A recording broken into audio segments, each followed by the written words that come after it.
Vamos combinar uma coisa. Se o que você busca é evolução e crescimento, faz um favor a si mesmo e dá uma olhada na descrição. Lá tem algo que pode ser o próximo passo na sua jornada. E sabe o que é mais legal? Ao investir em você, você me ajuda a continuar trazendo mais conteúdo para a sua evolução. Era apenas a segunda vez que Fred saía com seu novo amigo Aubrey fora da escola. Aubrey era basicamente o primeiro amigo de verdade de Fred. A primeira pessoa com quem ele realmente precisava aplicar tudo o que aprendeu sobre ser uma boa pessoa e interagir com os outros, colocando em jogo algo significativo. Os dois tinham acabado de entrar em casa, após andar de bicicleta na entrada, e correndo da porta para o sofá da sala, Aubrey disse animadamente: "Você quer assistir Star Trek?" Fred respondeu com um tom neutro: "Você gosta desse programa?" "Sim, é o meu favorito. É muito bom." "E você?" "Sim, vamos assistir", respondeu Fred. Eles assistiram ao programa em silêncio pelo resto da tarde, até que os pais de Fred vieram buscá-lo. Fred, na verdade, já tinha visto o programa antes, mas odiava. No entanto, ele queria ser gentil, o que, segundo ele entendia, significava colocar as necessidades e desejos dos outros à frente dos seus próprios e não perturbar as pessoas. Então, ele colocou Aubrey em primeiro lugar, evitou qualquer conflito de interesses e concordou em assistir. Quase todas as vezes que saíam juntos depois disso, Aubrey colocava Star Trek. Embora Fred ocasionalmente tentasse direcionar a atividade para outra direção, ele nunca disse explicitamente a Aubrey como se sentia de fato. No final do ano letivo, Fred simplesmente parou de sair com Aubrey, secretamente frustrado por raramente fazerem ou assistirem algo que ele queria. Aubrey ficou profundamente confuso sobre o que aconteceu, o que estava errado e por que de repente perdeu seu amigo. Quando perguntou a Fred, ele foi evasivo e displicente. Vários anos depois, no ensino médio, Fred se encontrou em vários pequenos grupos de amigos. Com mais liberdade, carteiras de motorista e um desejo crescente por atividades, ele passou muito mais tempo com amigos fora da escola do que antes. Pela primeira vez, teve que equilibrar planos e agendas entre diferentes pessoas e entre ele mesmo e os outros. Sempre que era convidado para algo, seja para sair ou fazer um favor, temendo parecer desinteressado ou magoar seus amigos, Fred quase sempre respondia com um entusiasmado sim.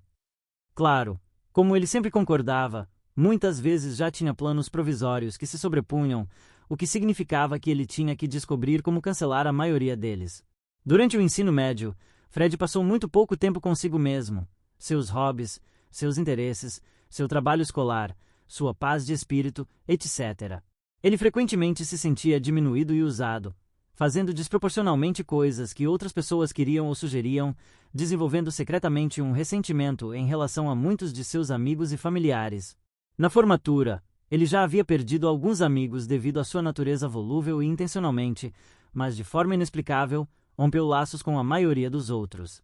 Alguns anos depois, na faculdade, Fred se encontrou em seu primeiro relacionamento sério e de longo prazo com uma garota chamada Tara. O relacionamento era incrível. Eles se conectaram de uma maneira que Fred nunca havia experimentado antes.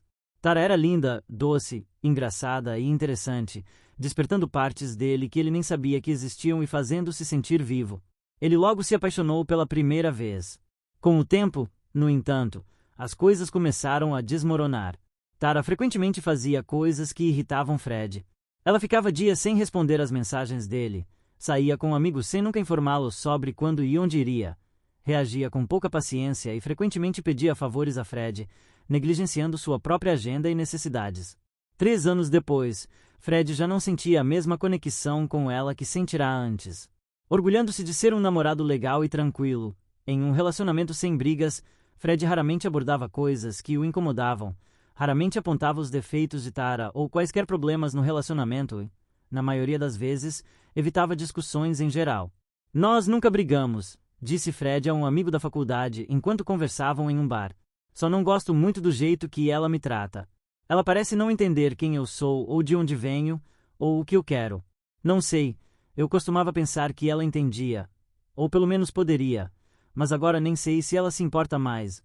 Eu não estou necessariamente sugerindo nada, mas você já pensou em terminar com ela?", respondeu o amigo de Fred. "Não sei. Talvez. Só quero que as coisas funcionem. Não quero devastá-la, sabe? Não sei se ela ficaria bem sem mim. Vou ver como as coisas vão, eu acho." Fred continuou com Tara por mais um ano. Ele tentava agir como se tudo estivesse bem, mas se distanciava cada vez mais dela. O ponto de ruptura foi quando descobriu que Tara o traiu. Mesmo assim, ficou com ela por mais alguns meses. Ela disse que a razão era se sentir negligenciada e não sentir mais o amor dele. Ele disse a ela que tentaria entender e perdoar, mas, na verdade, ele sentia como se estivesse terminando mais do que apenas um relacionamento. Não muito tempo depois, Fred terminou com ela, percebendo o quão tolo tinha sido. Foi uma das coisas mais difíceis que ele já fez. Após a faculdade, Fred se viu sozinho no mundo, navegando pelas primeiras perspectivas de sua carreira.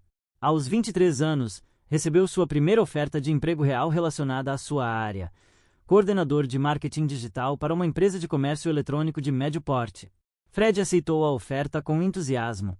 No escritório, sempre com um sorriso no rosto, concordava alegremente com tudo que lhe era pedido, mesmo quando estava fora do escopo de seu trabalho. Frequentemente se oferecia para ajudar ou assumir tarefas extras sempre que seu gerente ou colegas pediam, não querendo desapontá-los. Raramente conseguia ajudar na maioria das coisas que assumia, seja em termos de habilidade ou tempo. Em geral, havia uma grande discrepância entre o que ele apresentava sobre seu interesse e ambição e como ele realmente se sentia sobre o trabalho. Fred constantemente prometia mais do que podia entregar. Secretamente, ele não gostava de seu chefe e da maioria de seus colegas de trabalho, desprezando a maneira como o tratavam e se aproveitavam dele. Fred continuou nesse emprego pelos próximos anos, apesar de estar bem abaixo de seu conjunto de habilidades e a alta gerência nunca ter lhe oferecido uma oportunidade ou compensação equivalente. 3 anos depois, quando não aguentava mais, ele pediu demissão, o que pareceu ser de repente e sem muita explicação. Fred era talvez uma das pessoas mais gentis que se poderia conhecer. Ele sempre garantia que a felicidade e as preferências das pessoas ao seu redor fossem atendidas. Ele nunca quis perturbar ninguém. Estava sempre disposto a seguir o que qualquer outra pessoa quisesse.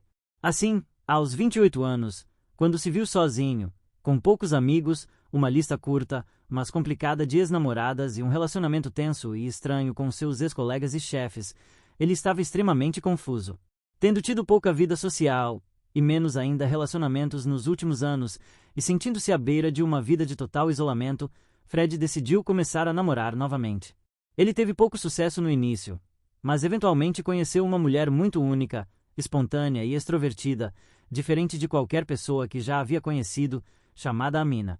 Em um terceiro encontro com ela, sentados em uma mesa de piquenique em um parque e enquanto o sol se punha atrás deles, discutiram todos os tipos de tópicos, incluindo sentimentos pessoais de suas vidas e passados, o que era muito atípico de Fred.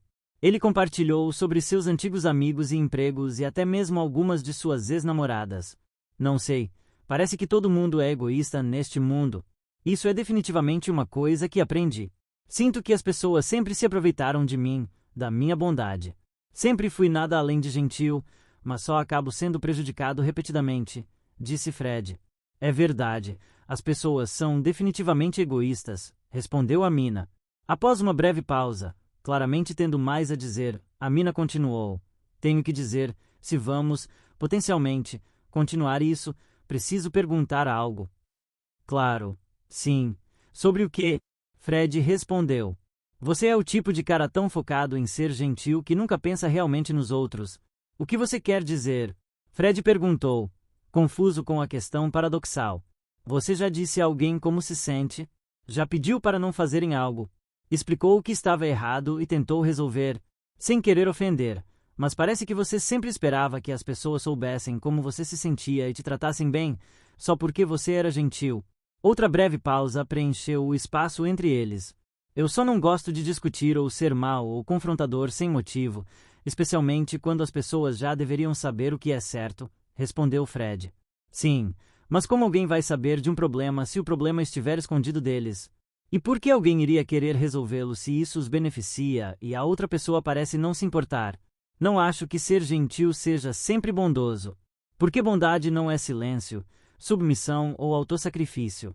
Acho que é a vontade de confrontar e lidar com os outros e com os problemas de forma honesta e justa, para o benefício de todos, mesmo quando é difícil ou desconfortável para você, disse Amina. É verdade. Concordo com isso, na verdade, Fred respondeu, com um tom um pouco mais baixo. Concorda mesmo. Amina respondeu, rindo. Estou apenas dizendo que já lidei com muitas pessoas egoístas na minha vida, então entendo completamente de onde você vem. Mas algumas pessoas estão tão preocupadas em não serem egoístas que se tornam egoístas.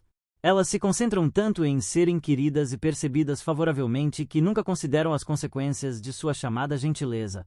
Concordar universalmente com todo mundo não é necessariamente um sinal de que você realmente se importa com as outras pessoas, mas que você se importa com o que as outras pessoas pensam de você, sem considerar como isso as afeta. Isso não é egoísmo. Pelo menos com pessoas diretas, você sabe onde elas estão e quais são os problemas.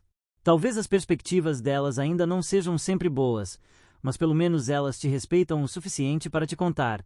Os dois se olharam, sentados em lados opostos da mesa de piquenique, como se Amina fosse a antítese de toda a vida de Fred exposta na mesa diante dele. Desculpe, ela continuou, não quis parecer muito direta, é só que, sabe, estou fazendo minha devida diligência.